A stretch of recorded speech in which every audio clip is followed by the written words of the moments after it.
माझगाव किंवा company leader. आज आपल्या आयुर्वेदिक औषधाला शिंदेवाडी तालुका करवीर इथे एका पेशंटला आलेला जबरदस्त रिझल्ट आहे. तो कसा त्यांना रिझल्ट आला हे मी त्यांना विचारणार. नमस्कार, माझं नाव जितेंद्र पाटील, राहणार शिंदेवाडी तालुका करवीर. जानेवारी 25 मध्ये मला मुतखड्याचा त्रास झाला होता. त्यावेळी मी सोनोग्राफी केली. त्यावेळी माझ्या तो 12 mm चा खडा होता असं मला समजलं.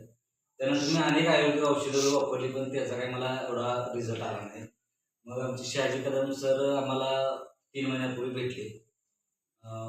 सप्टेंबर, ऑगस्ट, जुलै 1 जुलैपासून मी औषध घ्यायला चालू केलं आणि आज बरोबर 15 सप्टेंबरला माझा तो खडा पूर्णपणे विरघळून न त्रास होता व्यवस्थित पडलेला आहे. त्याबद्दल मी त्यांचे आणि केवा कंपनीचे धन्यवाद देतो. आणि कदम सरांनी पण आम्हाला वेळोवेळी प्रत्येक वेळी फोन करून औषध घेताय का किंवा काही त्रास होतोय का असं पूर्ण आपुलकीने विचारून आमचं मार्गदर्शन केलं आणि औषध दिलं. त्याबद्दल मी त्यांचे धन्यवाद. थँक्यू. जय जय किंवा हर हर किंवा हर हर आयुर्वेद, हर हर आयुर्वेद, घर घर आयुर्वेद.